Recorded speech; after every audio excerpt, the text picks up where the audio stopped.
নমস্কার বন্ধুরা, আজ আমরা সিনেম্যাক্সে 2022-এ মুক্তি পাওয়া ট্রল সিনেমাটি এক্সপ্লেন করতে চলেছি। কাহিনীর শুরুতে আমরা নোরা নামের একটি মেয়েকে দেখতে পাই, যে তার বাবার সঙ্গে মাউন্টেন ক্লাইম্বিং করছিল। পর্বতের উপরে এক জায়গায় নোরার বাবা নোরাকে বলে, এই যুগেও আমাদের দুনিয়াতে ট্রলের অস্তিত্ব বর্তমান। এই ট্রলরা মানুষের থেকে সবসময় নিজেদের লুকিয়ে রাখে। আগে নোরার বাবা নোরাকে ট্রলদের কাহিনী শুনিয়েছিল। তার বাবা বলেছিল, একবার ট্রলগুলো একটি পার্টিতে গেছিল, সেখানে তারা ভীষণ নেশা করে ফেলেছিল। তারপর নেশায় উন্মত্ত হয়ে তারা সূর্যের আলোর সংস্পর্শে চলে এসেছিল, যার ফলে তারা পাহাড়ে রূপান্তরিত হয়ে যায়। নোরার বাবা নোরাকে বলে, দূরে দেখতে পাওয়া ওই পাহাড়গুলোতে আজও ট্রল বসবাস করে। নোরা তার বাবার বলা কাহিনীতে বিশ্বাস করে না। তখন নোরার বাবা নোরাকে নিজের দৃষ্টিভঙ্গি পরিবর্তন করে মনের দৃষ্টিতে দূরে পাহাড়গুলোর দিকে তাকাতে বলে। নোরা চোখ বন্ধ করে, তারপর চোখ খুলে মনের দৃষ্টিতে পাহাড়গুলোর দিকে তাকায়। তখন সে সামনের পাহাড়গুলোতে হালচাল দেখতে পায় এবং সে চমকে যায়। আসলে পৌরাণিক গ্রন্থে ট্রলদের ব্যাপারে অনেক কিছু বর্ণনা আছে, যা এখনকার মানুষ আর বিশ্বাস করে না। তারপর অনেক বছর কেটে যায়। আমরা এখানে একটি পাহাড়ের গুহা দেখতে পাই, যেখানে কিছু ওয়ার্কার্স কাজ করছিল। ওয়ার্কার্সরা গুহাটি বড় করার জন্য ভিতরে একটি ব্লাস্ট করে। তারপর তারা ভিতরে প্রবেশ করে। ঠিক তখনই তারা দেখে তাদের দিকে কিছু একটা তেড়ে আসে, যার ফলে হালকা ভূমিকম্প হয়। তাই ওয়ার্কার্সগুলো সেখান থেকে দৌড়ে বেরিয়ে পালিয়ে আসে। এবার ওই দেশের যে মিলিটারি কমান্ডার ছিল, সে এই পাহাড়ের গুহায় হওয়া পুরো ঘটনাটি জানতে চায়।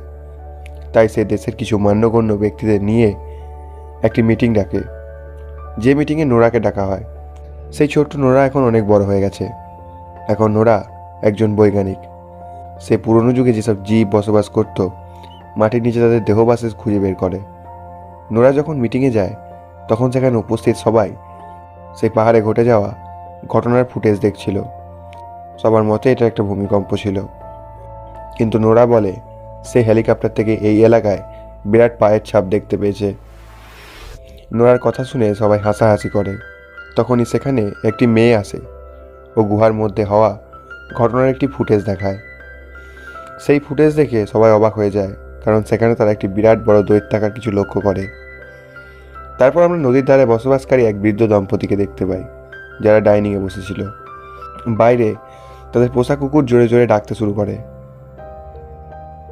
আর তারপরই তাদের বাড়ি কাঁপতে শুরু করে।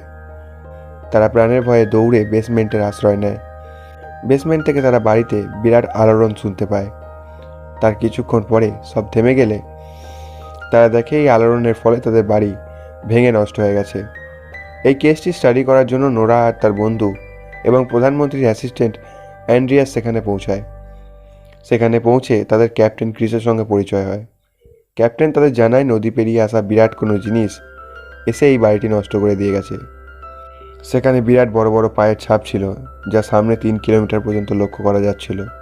কিন্তু বিস্ময়কর ব্যাপার হলো এটাই যে 3 কিলোমিটারের পর এই পায়ের ছাপ মিলিয়ে গেছে।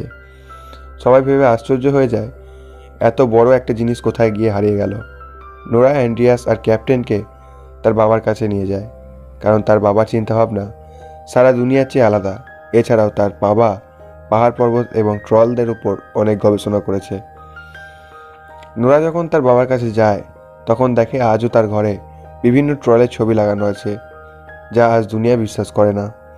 নোরার বাবা নোরা ও তার 2 সঙ্গীকে বলে, কিছু বছর আগে পাহাড় থেকে কোনো জিনিস বেরিয়ে আবার পাহাড়ের বুকেই গায়েব হয়ে যায়। গভর্নমেন্ট এটা লক্ষ্য করলেও পাবলিককে কিছু জানতে দেয়নি। নোরা তার বাবাকে বলে, আজও পাহাড়ের থেকে সেরকমই কিছু একটা বেরিয়েছে। এবার নোরার বাবার বিশ্বাস হয়ে যায় যে এটা একটা ট্রল ছাড়া আর কিছুই নয়। নোরার বাবা নোরাকে বলে, আজ থেকে বহু বছর আগে ট্রল এই পৃথিবীতে মর্জি মতো ঘুরে বেড়াতো। যদি কোনো মানুষ তাদের সঙ্গে সম্পর্ক রাখার চেষ্টা করত, তবে সেই ব্যক্তিকে কঠিন সাজা দেওয়া হতো। এরপর নোরার বাবা নোরা ও তার সঙ্গীদের সঙ্গে সেই জায়গায় পৌঁছায় যেখানে পায়ের ছাপ দেখা গিয়েছিল। এখানে নোরার বাবা পাহাড় ও পাথরগুলোকে খুঁটিয়ে দেখতে শুরু করে, যার ফলে অ্যান্ড্রিয়াস আর ক্যাপ্টেন তাকে পাগল ভাবতে শুরু করে। আসলে পুরো দুনিয়া নোরার বাবাকে পাগলই ভাবে, কারণ তার চিন্তাভাবনা সবার থেকে আলাদা এবং সে কাহিনীতে লেখা ট্রলদের নিয়ে আলোচনা করে এবং তাদের অস্তিত্বে বিশ্বাস করে। নোরাও তার বাবাকে বিশ্বাস করে না। সে তার বাবার কাছে গিয়ে তাকে বোঝায় এখানে কিছুই নেই। ঠিক সেই সময় আকাশে মেঘ ঘনিয়ে আসে। নোরা কিছু একটা বিপদের সংকেত পেয়ে পিছনে পড়ে থাকা একটি বড় পাথরের দিকে ঘুরে দেখে এবং হতভম্ব হয়ে যায়। সে পিছনে পড়ে থাকা পাথরটিকে চোখ খুলতে দেখতে পায়। আসলে এটা ছিল একটি ট্রল, যে এবার তাদের চারজনের সামনে তার বিরাট আকার নিয়ে দাঁড়িয়ে পড়ে। তারা চারজন প্রাণের ভয়ে হেলিকপ্টারে উঠে পড়ে এবং হেলিকপ্টারে উঠে তারা এই দৃশ্য লাইভ রেকর্ড করে।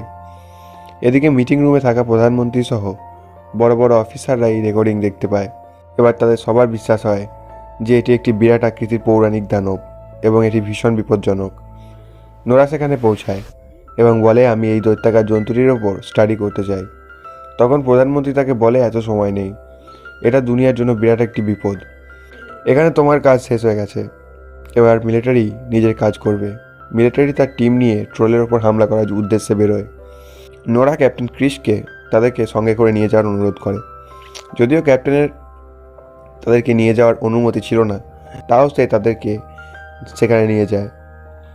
তারা গিয়ে সেই জায়গায় ক্যাম্প করে যেখানে আর কিছুক্ষণের মধ্যেই ওই ট্রলটি আসতে চলেছে। তার পরের মুহূর্তেই ট্রল সেখানে উপস্থিত হয়। তারা নানা রকম গোলা বারুদ নিয়ে ট্রলের ওপর হামলা করে। এতে ট্রল রেগে গিয়ে অনেক মিলিটারিকে মেরে দেয় ও অনেক অস্ত্রশস্ত্র তছনছ করে দেয়। সবাই সেখান থেকে প্রাণ বাঁচিয়ে পালাতে আরম্ভ করে। তখন নোরার বাবা ট্রলের সামনে গিয়ে বলে, তুমি শান্ত হও, কেউ আর তোমার ওপর হামলা করবে না। এটা শুনে ট্রল একটু শান্ত হয়। আসলে এই ট্রল মানুষের ভাষা বোঝে। তারপর নোরার বাবা এই ট্রলকে কিছু বলার আগেই কিছু সোলজার ট্রলের ওপর আবার হামলা করে দেয়। তখন ট্রল লেগে গিয়ে সেই ট্যাঙ্কটি পায়ের নিচে চেপে দেয় এবং নোরার বাবার উপরেও আক্রমণ করে। ট্রলের ধাক্কায় নোরার বাবা অনেকটা দূরে গিয়ে পড়ে এবং অনেকটা আহত হয়। ট্রল সেখান থেকে চলে যায়। নোরা দৌড়ে তার বাবার কাছে যায়। তার বাবা মারা যাওয়ার আগে তাকে রয়্যাল প্যালেস আর বাড়ি এই দুটো শব্দ বলে যায়। এরপর সে মারা যায়। নোরা তার বাবার মৃত্যুতে ভেঙে পড়ে। ছোটবেলাতেই তার মাকে হারিয়েছিল। আজ সে সম্পূর্ণ একা। নোরা তার বাবার ডায়েরিগুলো স্টাডি করে জানতে পারে ট্রলরা চার্চের ঘন্টা একদম সহ্য করতে পারে না, তাই আগেকার দিনে তারা চার্চের ওপর হামলা করত। নোরা এবার কমান্ডারের সঙ্গে কথা বলে। সে তাকে বলে, ট্রলের ওপর আগ্নেয়াস্ত্র দিয়ে হামলা করার দরকার নেই। আমার কাছে অন্য একটি উপায় আছে যাতে আমি ট্রলকে শান্ত করতে পারি।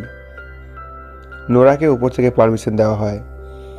নোরার কথা মতো হেলিকপ্টার চার্চের ঘন্টা বেঁধে দেওয়া হয় এবং এই হেলিকপ্টারগুলো ট্রলের চারপাশে ঘোরানো হয়।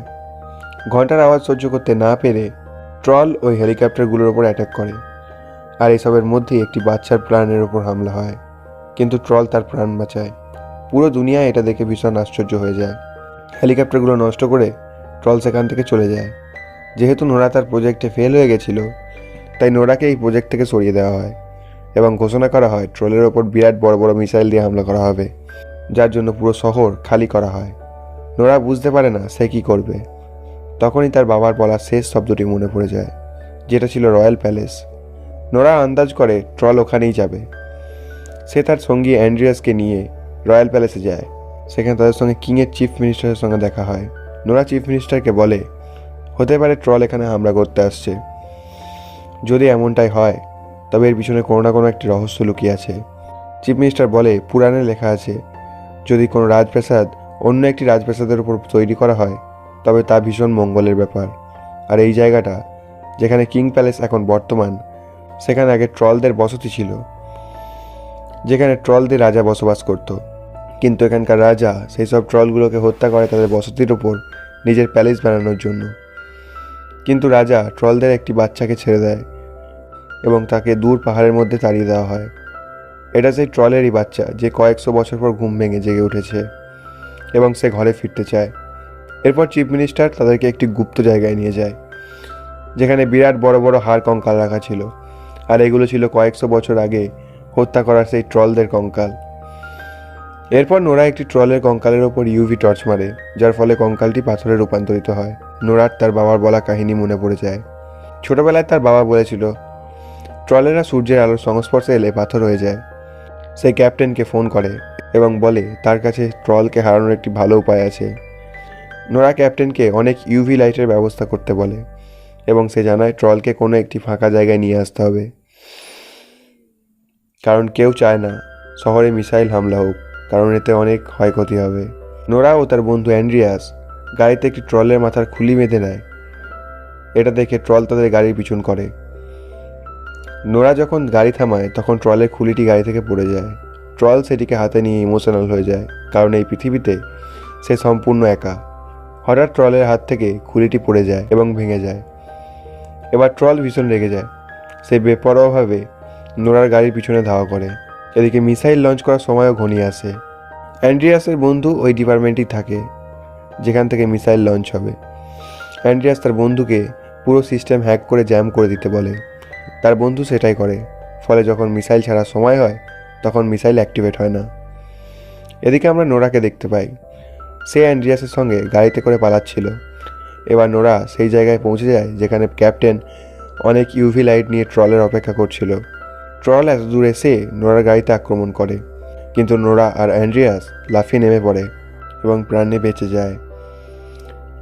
এদিকে একটি মিলিটারি অফিসার জেনে যায় কেউ একজন মিসাইল লঞ্চিং সিস্টেম হ্যাক করেছে। সেই ব্যক্তি অ্যান্ড্রিয়াসের বন্ধুকে হাতে নাতে ধরে ফেলে এবং ফের মিসাইল লঞ্চ করার ব্যবস্থা করা হয়। ক্যাপ্টেন ক্রিস ও তার ব্যাটালিয়ান ট্রলকে চারিদিকে ঘিরে ইউভি লাইটগুলো তার গায়ে মারতে শুরু করে, যার ফলে ট্রল পাথরে রূপান্তরিত হতে থাকে। ট্রল যন্ত্রণা সহ্য করতে না পেরে চিৎকার করতে থাকে। তখন ওরা বুঝতে পারে এই ট্রলের সঙ্গে যা হচ্ছে তা অন্যায়, কারণ যে ঈশ্বর মানুষ সৃষ্টি করেছে সেই ঈশ্বরই ট্রলদের সৃষ্টি করেছে। কিন্তু ট্রল মানুষের জন্য কোনোদিনই বিপজ্জনক না হওয়ার সত্ত্বেও মানুষ তাদের হত্যা করেছে। নোরার মধ্যে তার বিবেক জেগে ওঠে। নোরা সেসব ইউভি লাইটের ফিউজ বন্ধ করে দেয় এবং নিজে ট্রলের সামনে দাঁড়িয়ে চিৎকার করে বলে, তুমি এখান থেকে চলে যাও, তুমি যেখান থেকে এসছো সেখানে ফিরে যাও, না হলে মানুষ তোমায় প্রাণে মেরে ফেলবে। ট্রল তার কথা মন দিয়ে শোনে, কিন্তু ট্রল সেখান থেকে ফিরে যাওয়ার আগেই রাত কেটে সকাল হয়ে যায়, যার ফলে সূর্যের রশ্মি ট্রলের শরীরে পড়ে। ফলে ট্রল পাথরে পরিণত হয় আর ওখানেই ভেঙে পড়ে যায়। আর এভাবেই ট্রল মারা যায়। কিছুক্ষণ পর প্রাইম মিনিস্টার সেখানে আসে।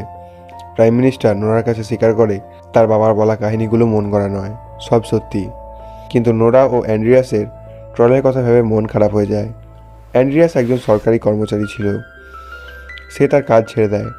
সে এখন একজন রাইটার হতে চায়। নোরা আর অ্যান্ড্রিয়াস সেখান থেকে একসঙ্গে চলে যায়। অ্যান্ড্রিয়াস নোরাকে জিজ্ঞেস করে পৃথিবীতে কি আর কোনো ট্রল বেঁচে থাকার সম্ভাবনা আছে। নোরা তাকে বলে নরওয়ের পাহাড়ে এরকম আরও ট্রল থাকতে পারে। এরপর তারা দুজনে নরওয়ে পাহাড়ি এলাকায় যাওয়ার সিদ্ধান্ত নেয়। আর এরপর এই সিনেমা শেষ হয়ে যায়।